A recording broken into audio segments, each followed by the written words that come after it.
Assalamualaikum warahmatullahi wabarakatuh. Semoga kalian sehat selalu dan tetap bersemangat untuk mengikuti materi kita hari ini. Dalam akuntansi pemerintahan, kali ini kita akan membahas terkait bagaimana gambaran umum mengenai akuntansi pemerintahan. Nah, mohon disimak untuk video pembelajaran kali ini.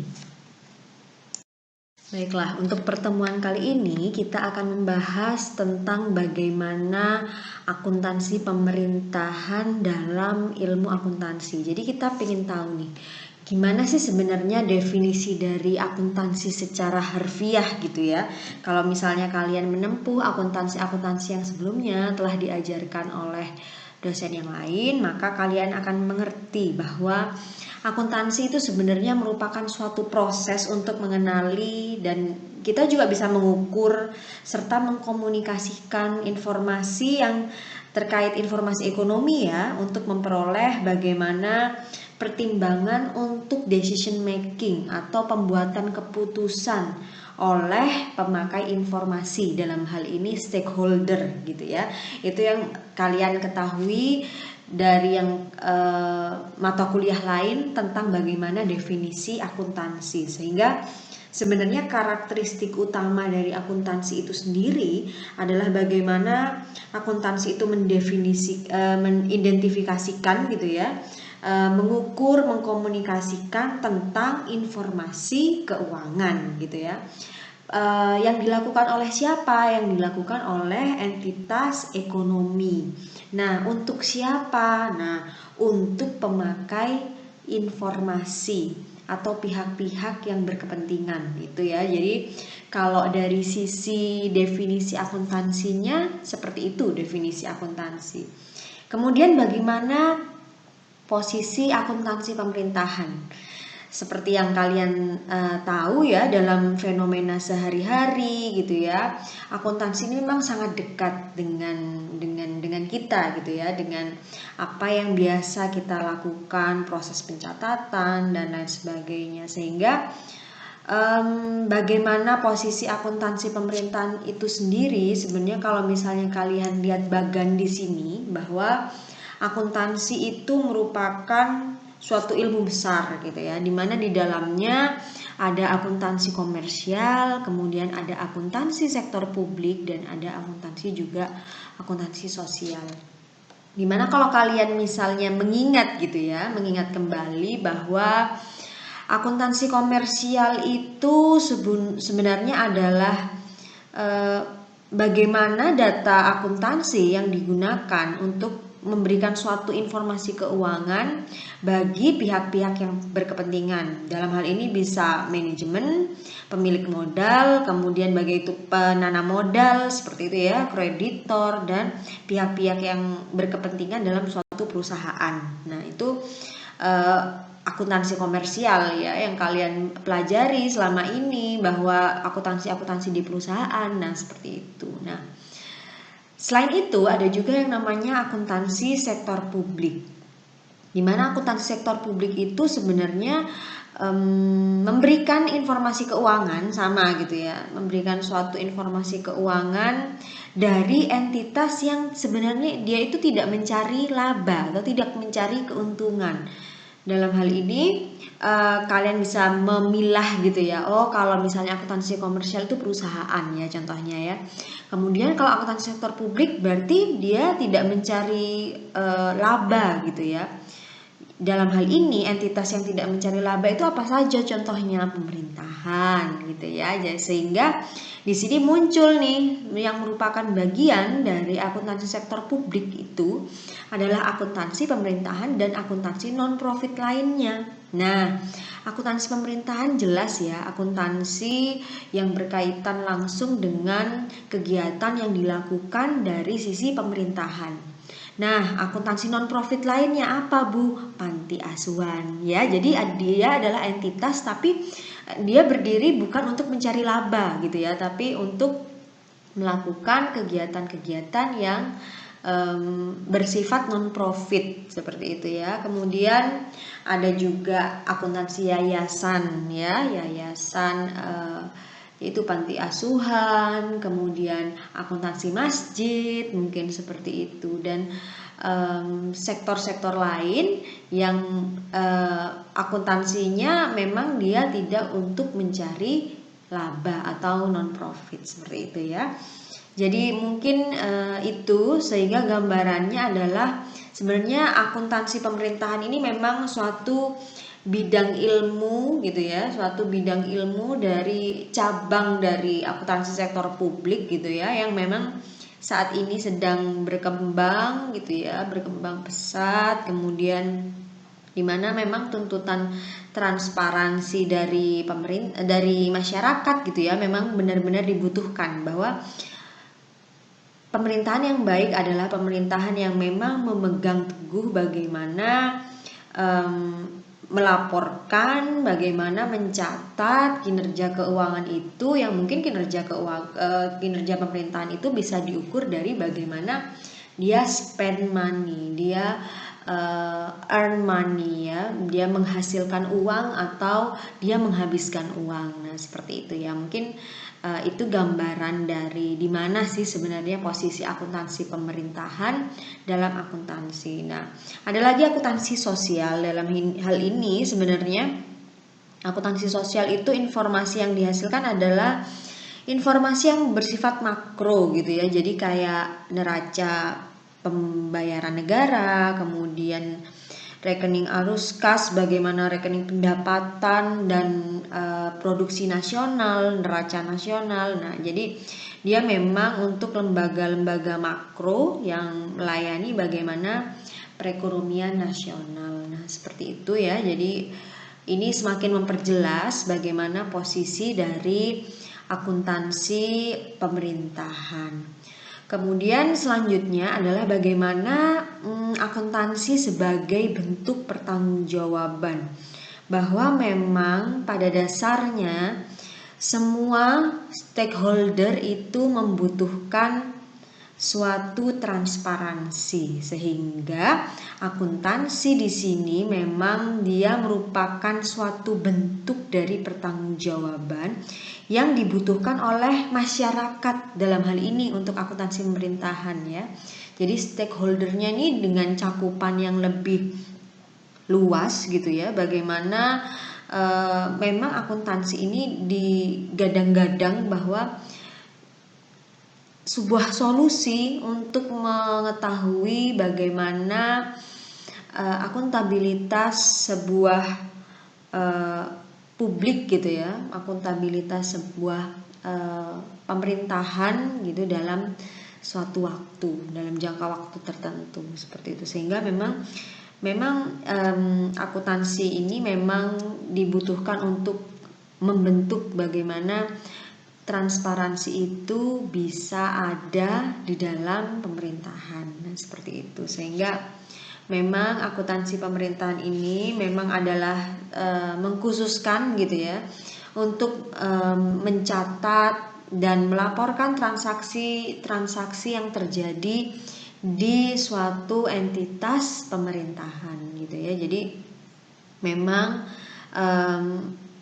kalau kalian gitu ya, insya Allah nanti menjadi akuntan pemerintah gitu ya, maka tugas kalian adalah bagaimana menyediakan laporan akuntansi yang memang dia terkait bagaimana administrasi keuangan negara itu bisa berjalan dengan baik sesuai undang-undang gitu ya, sesuai dengan aturan yang berlaku, melalui proses gitu ya, melalui proses yang nanti kita akan semakin jelaskan gitu ya setiap pertemuannya, sehingga kalian memiliki pemahaman bahwa kalian ini sudah dicetak gitu ya untuk menjadi akuntan pemerintah gitu ya, sehingga kalian harus tahu nih, tidak hanya kalian tahu bagaimana akuntansi komersial saja, tapi kalian mengerti bagaimana akuntan pemerintah itu dituntut untuk bisa menyelaraskan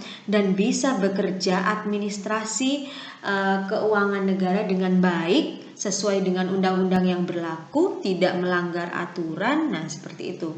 Jadi itu sebenarnya inti dari mata kuliah ini, inti dari akuntansi pemerintahan itu di situ. Bagaimana mencetak kalian sebagai akuntan pemerintahan untuk dapat mengetahui gitu ya, untuk dapat mengetahui, kemudian nanti akan kalian untuk menganalisis gitu ya, dan menyusun gitu ya, menyusun dan menganalisis bagaimana laporan keuangan dalam suatu pemerintahan. Nah seperti itu.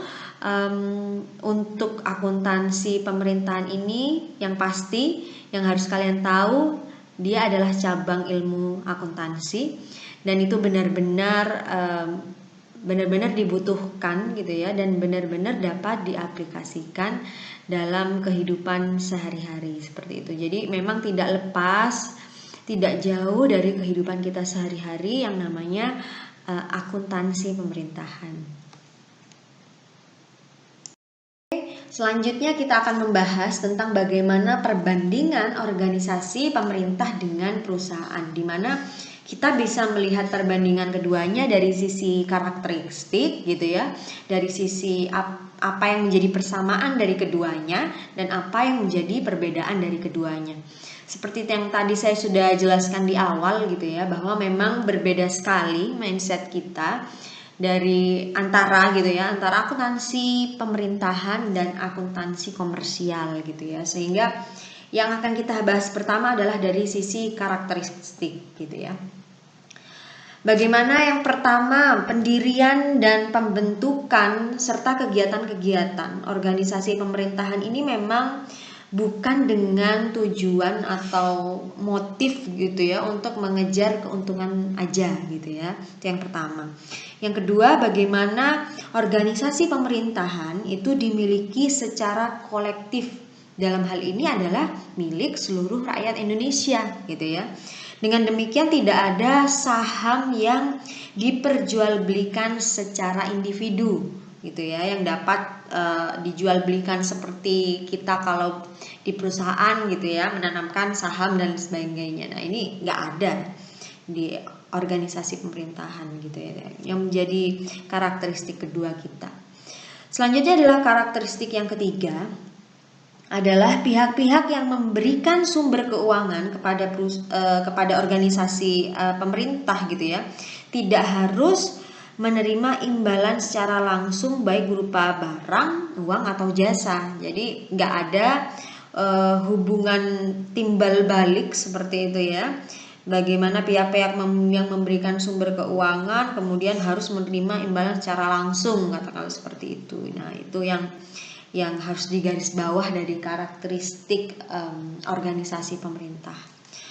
Yang keempat adalah di mana anggota atau masyarakat itu sadar atau enggak gitu ya, kadang-kadang dipaksa untuk menyetorkan uang atau barang atau jasa kepada pemerintah, di mana pemerintah akan menggunakan uang tersebut atau setoran tersebut ya untuk kepentingan masyarakat juga. Contohnya nih, kalian beli barang gitu ya, membeli katakanlah hal yang kecil di suatu swalayan gitu ya, suatu swalayan itu, terus kemudian kalian sadar atau tidak sebenarnya di barang yang kalian beli itu ada pajak yang nanti akan menjadi sumber pemasukan bagi negara, yang oleh negara juga akan diberikan keseluruhannya gitu ya untuk kesejahteraan masyarakat juga. Nah itu adalah karakteristik dari organisasi pemerintah, di mana ada 4 ya tadi ya, karakteristik dari organisasi pemerintah.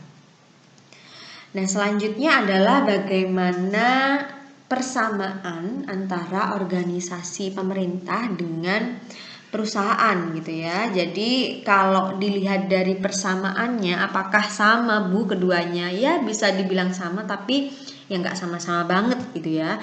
Jadi memang yang pertama bahwa keduanya itu memang adalah bagian yang tidak terpisahkan dari sebuah sistem perekonomian nasional gitu ya. Jadi mereka antara organisasi pemerintah dan perusahaan ini sama-sama mendukung bagaimana perekonomian nasional di dalam suatu negara, itu yang pasti ya.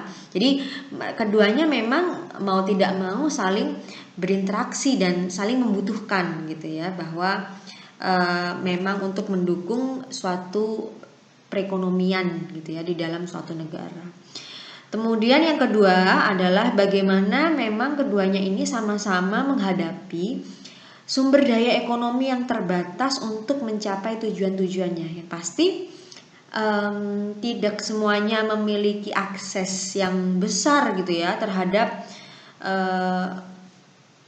sumber daya ekonomi itu, tapi bagaimana dengan sumber daya ekonomi yang terbatas mereka dapat mencapai tujuan-tujuan yang direncanakan di awal gitu ya, seperti itu. Jadi itu adalah yang kedua gitu ya, persamaan yang kedua.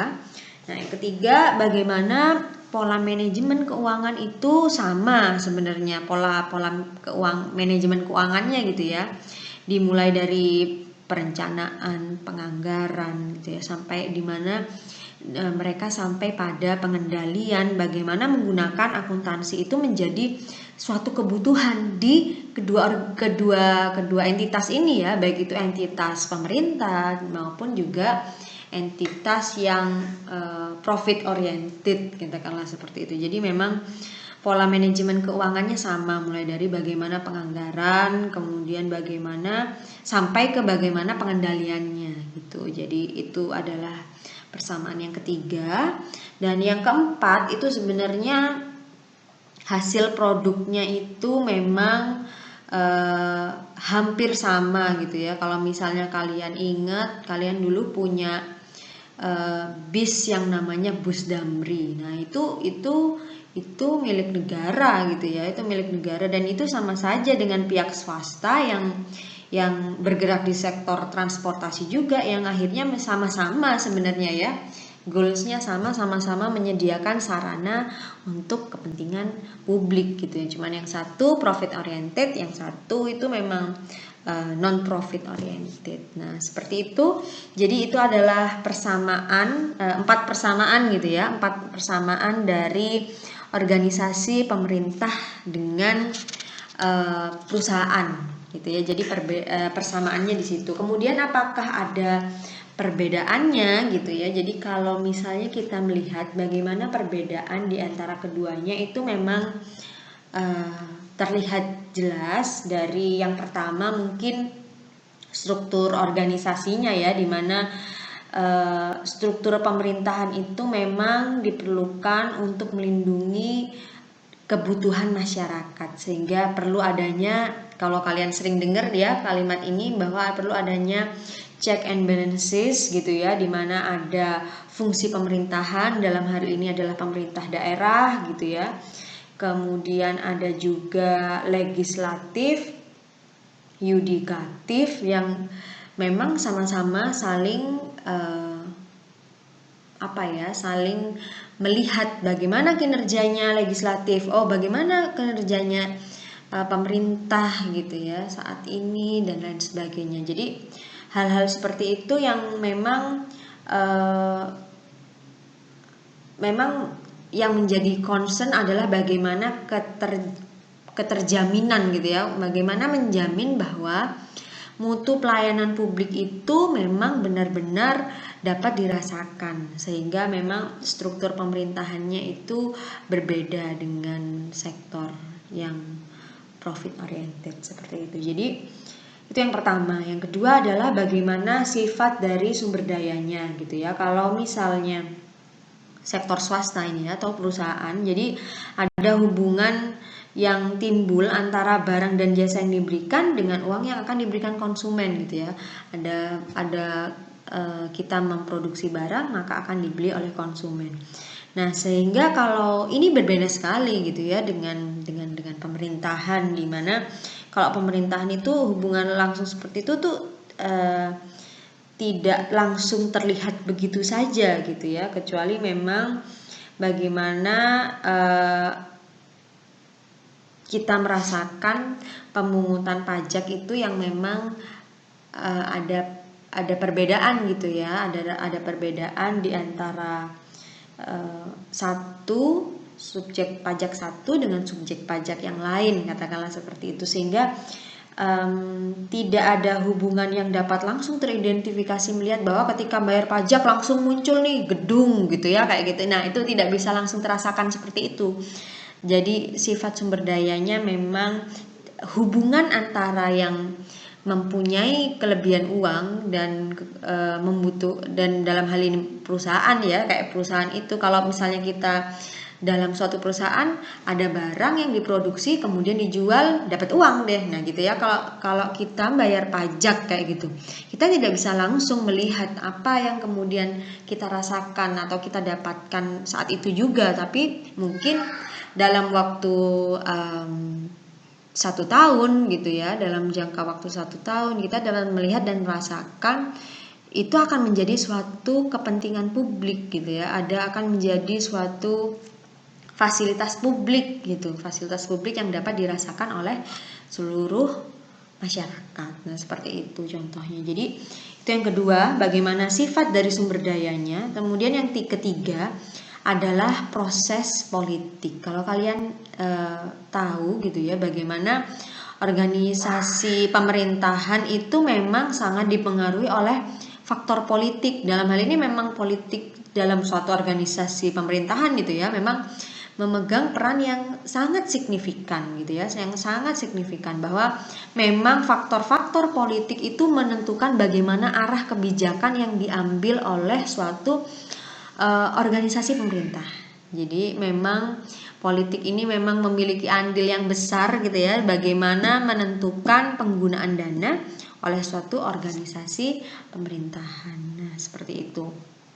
Dan yang keempat itu perbedaannya adalah tujuan organisasi, di mana tujuan organisasi ini mungkin dari tujuan organisasi pemerintah gitu ya, memang berbeda dengan tujuan organisasi komersial seperti yang tadi di awal, bahwa kalau organisasi komersial itu memang setinggi-tingginya bagaimana kita mencapai suatu keuntungan yang benar-benar tinggi gitu ya. Sementara kalau tujuan untuk organisasi pemerintah itu bagaimana memberikan pelayanan kepada masyarakat. Nah, itu mungkin yang dapat menjadi perbedaan di antara keduanya dalam pengukuran kinerja dalam organisasi tersebut.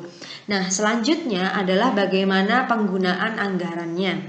Penggunaan anggaran di sini adalah bagaimana anggaran dalam organisasi bisnis komersial itu memiliki yang memang beda konsep gitu ya, memiliki arti yang berbeda banget dengan anggaran yang ada di organisasi pemerintahan, di mana anggaran dalam organisasi pemerintahan ini lebih dari cuman alat perencanaan aja, bahkan dapat dikatakan gitu ya bahwa anggaran yang ada dalam organisasi pemerintahan itu mempunyai fungsi sebagai pengendali utama dari kegiatan organisasi pemerintahan tersebut gitu ya. Jadi memang anggaran di sini memang benar-benar saklek gitu ya, bahasa orang tua kalian mungkin yang tahu ya, bahwa ini benar-benar benar-benar suatu hal yang penting, bagaimana anggaran itu mengendalikan suatu kegiatan dalam organisasi pemerintahan gitu ya.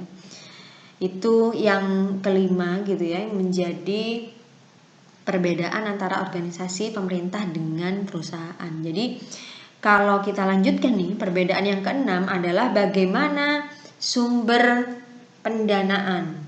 Sumber pendanaan itu bagaimana memang kalau kita melihat sumber pendapatan dan permodalan dari perusahaan yang komersial dalam hal ini ya, itu berorientasi pada laba, bagaimana menjual barang, kemudian setoran-setoran yang merupakan para pemilik, bagaimana mengalkulasi keuntungan yang tidak dibagikan ke pemilik kayak gitu ya. Sedangkan bedanya dengan organisasi pemerintah itu memang kalau organisasi pemerintah sumber pendapatannya itu dari pajak, dari retribusi gitu ya, dari penerimaan negara yang mungkin itu bukan pajak ya, kemudian dari pinjaman, gitu ya. Jadi itu juga menjadi pendapatan gitu ya, sumber pendanaan dari organisasi pemerintahan, dan juga mungkin laba-laba dari perusahaan negara. Kalau kalian tahu ada yang namanya ya dulu ada yang namanya Damri ya, mungkin sekarang juga pun masih ada gitu ya. Bagaimana mereka BUMN itu ya, badan usaha milik negara itu dapat menghasilkan keuntungan gitu ya, keuntungan yang dapat dipergunakan untuk sebagai tambahan gitu ya, sebagai tambahan dari sumber pendanaan negara. Nah, seperti itu ya. Jadi memang beda sekali memang ya apa yang menjadi sumber pendanaan dari organisasi pemerintah dengan perusahaan. Nah, seperti itu. Jadi yang selanjutnya adalah bagaimana penentuan harga barang dan jasa. Nah, seperti itu. Jadi bagaimana penentuan harga barang dan jasa dalam hal ini adalah jenis barang dan jasa yang disediakan oleh pemerintah ini memang sifatnya unik gitu ya. Oleh karena itu maka harga barang dan jasa yang dibebankan kepada masyarakat gitu ya hanya dapat dipergunakan untuk menutup biaya dari harga pokok barang dan jasa tersebut. Jadi memang tidak untuk mencari keuntungan seperti itu ya, tapi untuk bagaimana menutup harga pokok barangnya aja. Contohnya katakanlah kalian nih mau bikin SIM atau kalian mau bikin KTP ya. Kalau kalian bikin SIM itu maka kalian akan dibebankan bagaimana itu cuman ongkos pembuatan kartunya itu aja loh. Gitu ya. Jadi tidak hanya berusaha untuk bagaimana menutup sebagian biaya dari harga pokok barangnya. Itu pun mungkin sebagian ya, itu sudah mendapatkan subsidi dari pemerintah juga. Nah, hal-hal seperti itu yang mungkin memang berbeda antara keduanya. Bagaimana organisasi pemerintah dengan perusahaan. Nah, seperti itu. Jadi itu adalah perbandingan keduanya antara organisasi pemerintah dan perusahaan, di mana kita melihat dari sisi karakteristik gitu ya, dari sisi persamaan dan perbedaan dari keduanya. Selanjutnya saya akan menjelaskan tentang bagaimana perkembangan dari keuangan negara gitu ya. Jadi memang kalau misalnya kita melihat sejarah nih ya, bahwa perkembangan keuangan negara di Indonesia itu memang bermula dari bagaimana sejarah keuangan negara Indonesia itu sendiri. Jadi bagaimana dulu gitu ya, di tahun 1912 gitu sudah ada Hindia Belanda. Kalau kalian ingat sejarah ya, zaman-zaman dulu itu sudah bagaimana mereka menerapkan kebijakan-kebijakan keuangan gitu ya. Namun setelah Indonesia merdeka gitu ya, kemudian barulah kita mengenal yang namanya Undang-Undang Nomor 17 Tahun 1965, di mana memang ini adalah suatu titik balik gitu ya, bahwa di Undang-Undang Nomor 17 Tahun 1965 ini mendefinisikan bahwa keuangan negara adalah segala kekayaan negara dalam bentuk apapun, baik terpisah maupun tidak. Jadi itu yang menjadi definisi dari keuangan negara menurut Undang-Undang Nomor 17 tahun 1965, di mana kalian belum lahir kali ya. Jadi memang metamorfosisnya itu di situ, bahwa ada perubahan dari awalnya dulu cuman sangat sempit ya, bagaimana cuman pendefinisiannya bahwa segala kekayaan negara dalam bentuk apapun, baik terpisah atau tidak, itu adalah keuangan negara. Cuman seperti itu aja gitu ya. Cuman muncul kemudian Undang-Undang Nomor 17 Tahun 2003, di mana ini juga tentang keuangan negara yang mendefinisikan bahwa keuangan negara itu adalah semua hak dan kewajiban negara yang dapat dinilai dengan uang, segala sesuatu baik berupa uang maupun berupa barang yang dapat dijadikan milik negara berhubungan dengan pelaksanaan hak dan kewajiban tersebut. Jadi di sini keuangan negara dalam Undang-Undang Nomor 17 Tahun 2003 ini didefinisikan dengan lebih luas seperti itu ya. Jadi gimana, apa sih ada hak dan kewajiban negara gitu ya. Ada hak negara untuk memungut pajak, hak negara untuk mengeluarkan atau mengedarkan uang atau melakukan pinjaman. Nah, itu haknya. Kemudian kewajibannya bagaimana menyelenggarakan tugas yang memang umum untuk tugas yang mendasar gitu ya, tugas layanan umum pemerintah negara, dan bagaimana misalnya negara mempunyai pinjaman gitu, membayar kewajibannya juga karena itu adalah suatu kewajiban, membayar tagihan kepada pihak ketiga. Nah, seperti itu. Nah, selanjutnya adalah bagaimana penerimaan negara, pengeluaran negara, bagaimana penerimaan daerah, pengeluaran daerah, yang ini tersurat sudah ya, tersurat dalam Undang-Undang Nomor 17 Tahun 2003 ini. Dan bagaimana juga kekayaan negara itu sendiri tadi ya, terlihat bahwa kekayaan negara itu atau kekayaan daerah itu dikelola sendiri gitu ya, atau oleh pihak lain, dapat berupa uang, surat berharga, piutang dan lain sebagainya. Kemudian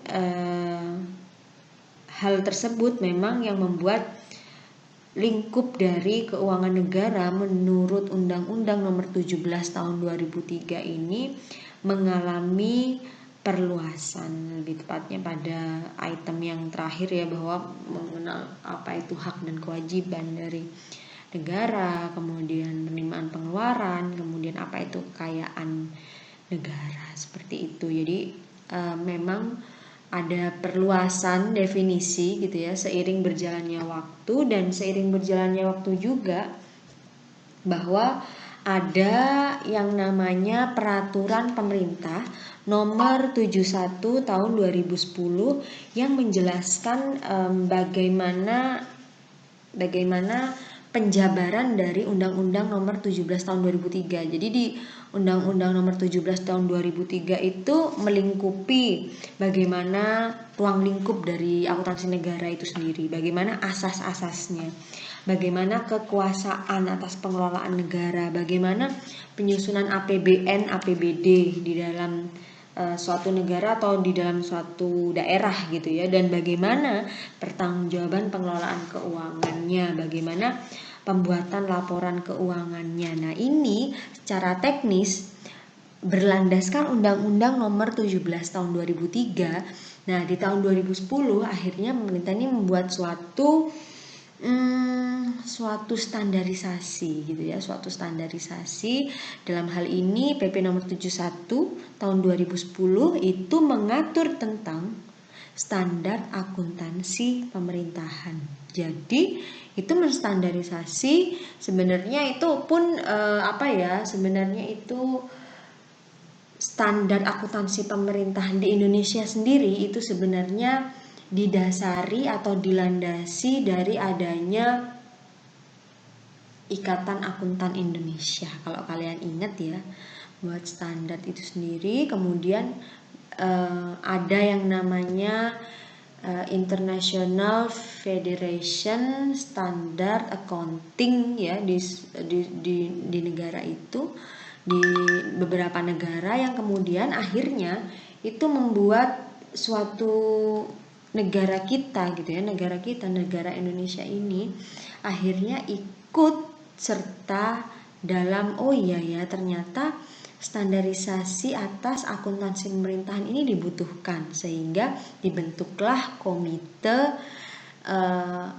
standar akuntansi keuangan pemerintahan. Jadi memang dia itu benar-benar membahas tentang akuntansi pemerintahan yang berlaku seperti itu ya, sehingga memang akhirnya PP nomor 71 tahun 2010 ini memang mendetailkan gitu ya, bagaimana laporan keuangan pemerintahan itu sebaiknya disusun dengan standar-standar yang seperti ini, dan ini berdasarkan hasil kajian dari Ikatan Akuntan, kemudian beberapa stakeholder gitu ya, dan beberapa pihak-pihak yang memang bersentuhan langsung dengan kebutuhan informasi gitu ya. Saya tekankan lagi bahwa memang yang dibutuhkan adalah bagaimana informasi yang dapat informasi keuangan itu dapat dibuat untuk suatu keputusan gitu ya, sehingga memang stakeholder juga lah yang sedikit banyak juga ikut tahu gitu ya bagaimana standarisasinya akuntansi pemerintahan itu, sehingga memang PP nomor 71 tahun 2010 itu memang benar-benar menekankan bagaimana dari standar akuntansi pemerintahan itu sendiri di Indonesia. Nah, jadi itu adalah bagaimana keuangan negara dalam hal ini Indonesia gitu ya, dan bagaimana perkembangannya yang awalnya itu memang bertransformasi dari UU nomor 17 tahun 1965, kemudian Undang-Undang nomor 17 tahun 2003, dan secara teknis itu ada Peraturan Pemerintah nomor 71 tahun 2010 yang benar-benar mengatur bagaimana standar akuntansi pemerintahan. Nah, untuk selanjutnya nanti tentang standar akuntansi pemerintahan akan kita bahas tersendiri gitu ya dalam pertemuan kita selanjutnya. Itu untuk gambaran umum akuntansi pemerintahan. Harapan saya kalian dapat memahami apa yang menjadi pokok-pokok materi kita dalam video pembelajaran ini, dan saya akhiri untuk video pembelajaran ini dengan ucapan kalian harus tetap semangat, kalian harus tetap sehat untuk melakukan perkuliahan daring. Saya akhiri, billahi taufiq wal hidayah. Wassalamualaikum warahmatullahi wabarakatuh.